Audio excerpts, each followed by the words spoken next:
शक्तिरूपेण संस्थिता नमस्तस्यै नमस्तस्यै नमस्तस्यै नमो नमः। अति सम्मानित मंच और सामने उपस्थित मेरे भाइयों बहनों और बच्चों, आज इस माँ दुर्गा के मंदिर में, शक्ति स्वरूपा माँ दुर्गा के मंदिर में हम सब इकट्ठा हुए हैं एक विशाल हिंदू सम्मेलन मनाने के लिए।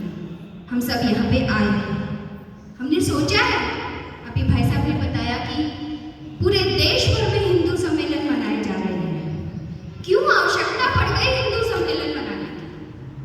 अभी बिटिया ने हनुमान चालीसा सुनाई थी ना, जब हनुमान जी अनेकों वानरों के साथ समुद्र तट पर खड़े थे और ये विचार हो रहा था कि कैसे पता लगाया जाए माँ सीता का, किसी को समझ नहीं आ रहा। हनुमान जी को स्वयं आभास नहीं था कि उनमें कितनी शक्ति है। वो समुद्र लांघ के जा सकते हैं, लंका जला के आ सकते हैं, लेकिन वो भूल चुके थे अपनी शक्तियों को। तब जामवंत जी ने उन्हें अपनी शक्तियां याद दिलाई कि तुम तो वो हो जो 100 योजन से जाकर सूरज को अपने मुंह में भर के ले आए थे। ये समुद्र तुम्हारे लिए क्या है?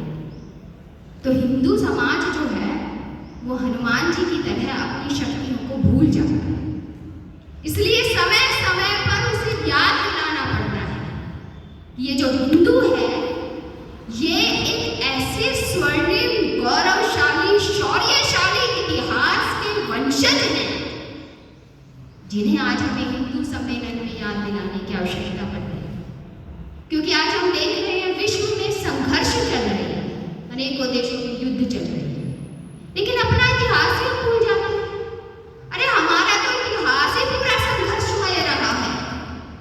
1200 वर्षों तक मुगलों के साथ संघर्ष, अंग्रेजों के साथ संघर्ष रहा। फ्रांसीसी आए, पुर्तगाली आए, डच आए, मूर आए, तुर्क आए, लेकिन हिंदू हैं अभी, अपने हिंदू नाम रखे हुए हैं। तो धन्यवाद करिए अपने पूर्वजों को जो लड़े, जिन्होंने समर्पण नहीं किया, जिन्होंने डर के आगे हथियार नहीं डाले, हाथ नहीं जोड़े, वो लड़े अपने धर्म को बचाने के लिए। इसलिए आज हम हिंदू हैं। जो नहीं लड़े वो बदल गए, और जो बदल गए वो और अधिक खतरनाक हो गए हैं। और आज हमारा संघर्ष उन्हीं के साथ। इसलिए याद दिलाने के लिए कि हम उनके वंशज हैं जो हमारे पूर्वज यूरोप की धरती पर जाकर शिकागो के सम्मेलन में बुलंद आवाज के साथ स्वामी विवेकानंद ये कहते थे कि हाँ, मैं गर्व से कहता हूँ कि मैं हिंदू हूँ। मैं ऐसी सभ्यता से आता हूँ, ऐसे देश से आता हूँ, ऐसी संस्कृति से आता हूँ जिसने कभी किसी दूसरे धर्म पर, किसी दूसरे देश पर आक्रमण नहीं किया, जिसने किसी को धर्म परिवर्तन के लिए मजबूर नहीं किया, बल्कि जो शरणागत आ गए उनकी रक्षा की। तो ऐसी संस्कृति के हम वाहक हैं। हमें गर्व होना चाहिए, और ये गर्व हमारे रोज की दिनचर्या में दिखाई देना चाहिए। हम रामायण रखते हैं अपने घरों में। कितने लोगों के घरों में रामचरितमानस है? महर्षि वाल्मीकि द्वारा रचित रामायण जो है वो संस्कृत में है। मुश्किल लगती होगी सबको, हालांकि संस्कृत देव भाषा है, हमारी भाषा है, सीखनी चाहिए।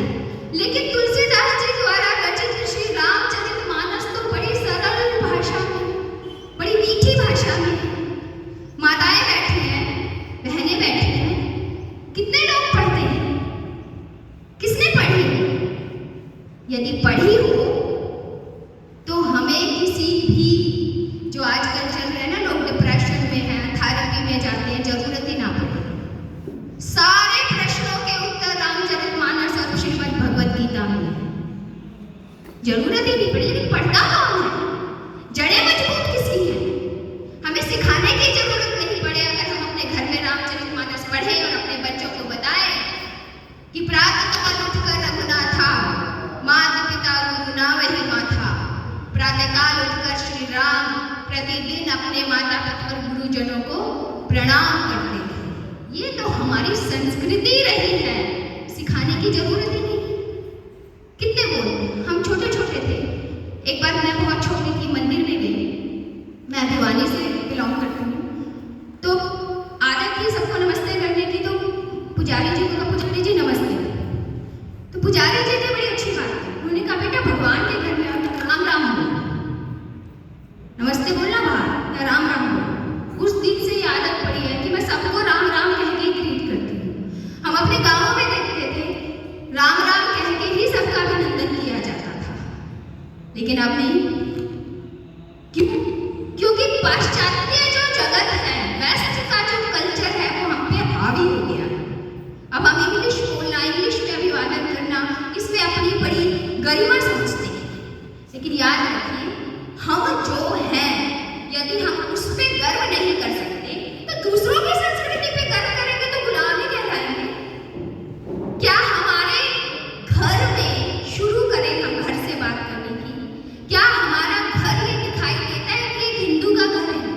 महिला सशक्तिकरण।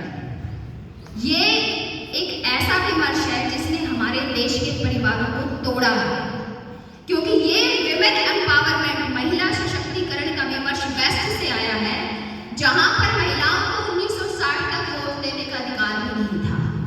उन्होंने बड़े आंदोलन किए तब उनको वोट देने का अधिकार मिला। ये आंदोलन, ये विमर्श हमारे देश के लिए नहीं है। हमारे देश में, हमारे इतिहास में, हमारी परंपरा में महिला हमेशा से शक्तिशाली रही है। हम अपनी देवियों को देखें, आज शक्ति के लिए हम माँ दुर्गा को ही याद करते हैं। जब देवताओं के भी बस से बाहर बात हो जाती थी असुरों का नाश करने के लिए, तो माँ जगदम्बा नाश करती। हम तो उस पर बरासे हैं। माँ सीता को देखकर कैसा विमर्श स्थापित किया गया, हमारे धर्म के लिए कैसे कैसे विमर्श बनाए गए। अरे ये कैसे मर्यादा पुरुषोत्तम राम है जो गर्भावस्था में स्त्री को त्याग देते हैं, वनवास भेज देते हैं। बेचारी अबला, बेचारी अबला, भारतीय नारी कभी बेचारी अबला नहीं है। और माँ सीता जैसी वीरांगना तो इस इतिहास में कोई है ही नहीं। वो 6 साल की लड़की जो शिव धनुष को सफाई करते वक्त उल्टे हाथ से उठाकर साइड में रख देती है, और उसका वो शौर्य देखकर राजा जनक प्रतिज्ञा करते हैं कि जो लड़का धनुष पे प्रत्यंचा चढ़ा देगा वही मेरी पुत्री के लिए लायक एक वर होगा। वो माँ सीता, जिसके राजसी वैभव, जिसके पिता राजा जनक, जिसके ससुर चक्रवर्ती सम्राट महाराजा दशरथ, जिन्हें इंद्र अपने पास में आसन देता था, वो अपनी स्वेच्छा से अपने पति के साथ वनवास जाने का फैसला करती है, अपने सारे राजसी सुख को त्याग के, क्योंकि उसे पता है कि धर्म के रास्ते पर जब मेरा पति चल रहा है और यदि कहीं वो कमजोर पड़ा, कभी उसके कदम डगमगाए, तो भारतीय स्त्री में ये ताकत है कि वो पति के पीछे चलती हुई भी उसको थाम सकती है, उसके कदमों को डगमगाने से रोक सकती है। इसलिए माँ सीता अपनी स्वेच्छा से निर्णय लेती हैं और वो भगवान श्री राम के साथ वनगमन हो जाती है।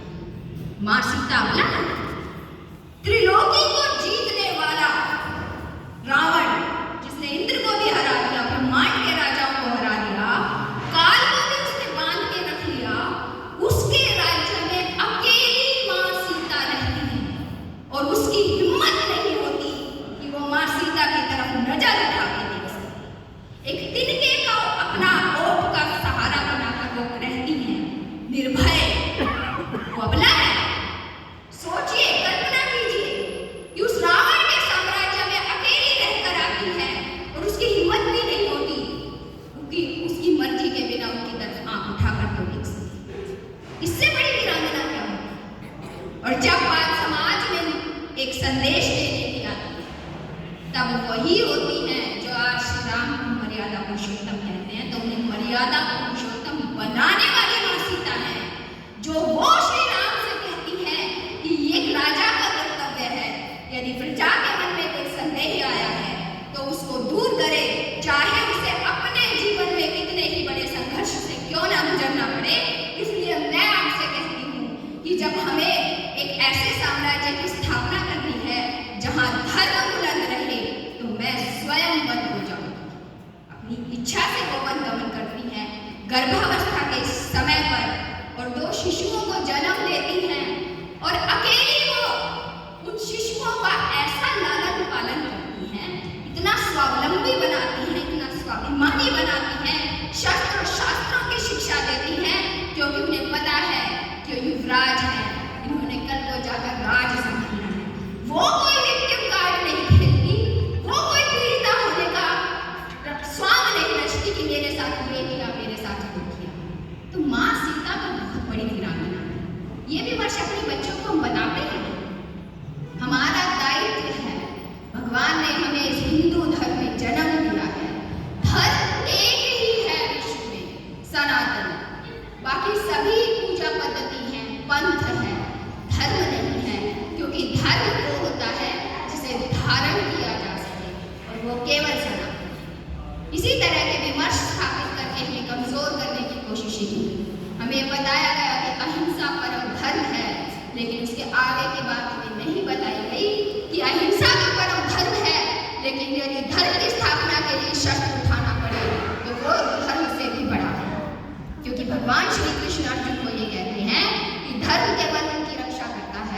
जो स्वयं धर्म की रक्षा करे। इसलिए ये मत सोचो कि धर्म को छोड़कर तुम कुछ कर लो, चाहे सामने बदहमी तुम्हारे परिवार वाले ही क्यों ना करें। श्री कृष्ण अकेले एक ऐसे अवतार हैं, एक ऐसे हमारे ईश्वर हैं, हम सब देखते हैं, और जो पंथ परंपरा है सब में मैसेंजर ऑफ गॉड है या अल्लाह के संदेशवाहक हैं। केवल श्री कृष्ण हैं जिन्होंने कुरुक्षेत्र के मैदान में बड़ी बुलंद आवाज में अर्जुन को कहा था, अहम ब्रह्मस्मि, मैं ही ईश्वर हूँ, ये सारा संसार मेरे द्वारा रचित है और अंत में ये मुझ में समा जाता है। ये हमारे पूर्वज हैं और हम इनके वंशज हैं। भगवान श्री कृष्ण के जीवन काल में 2 स्त्रियों को केशों से पकड़कर खींचा गया था, उनका अपमान किया गया था, देवकी और द्रौपदी, और श्री कृष्ण ने यह सुनिश्चित किया था कि दोनों खींचने वालों का समूल विनाश हो। ये दंड देने की परंपरा, ये शौर्य की परंपरा अपने जीवन में जगाने की आवश्यकता है। कल यदि 4 जिहादी आकर हमारे घर के सामने खड़े हुए तो क्या सरकार बचाने आएगी? क्या पुलिस बचाने आएगी? क्या आपके घरों में इंतजाम है? 1-1 लाख रुपए के फोन लेकर घूमते हैं, 1-1 करोड़ की गाड़ियां होती है घरों के सामने, लेकिन सुरक्षा का कहाँ इंतजाम है? कोई सुरक्षा का इंतजाम नहीं है। इस भाव को जगाइए। अरे अपने ईश्वर को देखिए, हर एक के हाथ में सुरक्षा का इंतजाम है। वो किसी को डराने के लिए नहीं है। लेकिन दीदी ने अभी शांति की बात की तो मैं ये जरूर बताना चाहती हूँ कि इस विश्व में शांति से वही रह सकता है जो शक्तिशाली है। जो शक्तिशाली है उसकी शांति को भंग करने का किसी में साहस नहीं। इसलिए अपने शौर्य को पहचानिए, अपने धर्म पर अभिमान कीजिए, अपने बच्चों को मंदिरों में लाना शुरू कीजिए, अपने ग्रंथ पढ़ाइए, उन्हें बताइए कि जब भोजन शुरू करते हैं तो मां अन्नपूर्णा का मंत्र बोलते हैं, जब घर से बाहर जाते हैं तो कैसे माता पिता को प्रणाम करके उनका आशीर्वाद लेकर जाते हैं। हनुमान चालीसा तो हर बच्चे को आनी चाहिए। इसके अलावा जो भी अपना इतिहास है, शूरवीरों का इतिहास है, हमारे इतिहास में इतनी वीरांगनाएं हुई हैं, रानी दुर्गावती, रानी नायका, रानी चेन्नम्मा, जिन्होंने अंग्रेजों को, मुगलों को पानी पिला दिया था। उनकी शौर्य गाथाएं सुनाइए अपने बच्चों को, बताइए कि हम उनके वंशज हैं। तो ये जब शौर्य भाव हमारे दिलों में जागृत होगा तो हमारी शांति के साथ छेड़खानी करने की किसी में हिम्मत नहीं। तो मैं यही कहना चाहूंगी कि आज के समाज में वही शांति से जी सकता है जो शक्तिशाली है, और हम तो उस परंपरा से आते हैं जो सर्वशक्तिमान है, जो वर्षों की है, हजारों लाखों वर्षों की है, जिसने शरणागतों को शरण दी है, किसी पर आक्रमण नहीं किया। लेकिन यदि कोई हमारी अस्मिता के साथ खेलने की कोशिश करेगा तो उसको मुंहतोड़ जवाब देने की क्षमता हमारे भीतर होनी चाहिए। एक उदाहरण देकर अपनी बात खत्म करूंगी। बिहार और झारखंड की तरफ जब एक बार बहुत नक्सलवाद फैला था तब पुलिस प्रशासन सब फेल हो गया था रक्षा करने के लिए। वहां के लोगों ने अपनी एक सेना बनाई थी और एक नारा चला था, सोना बेचो लोहा खरीदो, अपनी सुरक्षा को पहले रखो। तो आज मैं ये जरूर कहना चाहती हूँ, हर घर के अंदर एक सुरक्षा का उपाय जरूर होना चाहिए और हर बच्चे को, बेटी हो या बेटा, सुरक्षा की भावना दिल के अंदर होनी चाहिए कि यदि मेरी सुरक्षा के साथ कोई खिलवाड़ करने की कोशिश करेगा तो यदि मुझे अपना अंत भी दिखाई दे तो मैं सामने वाले का करके देखूं। ये इस जागृत भाव के साथ जिएंगे तो सुरक्षित अवश्य रहेंगे। सरकारें सबको सुरक्षा नहीं दे सकती। जितनी जल्दी ये बात हमें समझ में आ जाएगी उतनी जल्दी हम इस देश में स्वस्थ, सुरक्षित और खुशहाली के साथ जी सकेंगे। बहुत बहुत धन्यवाद।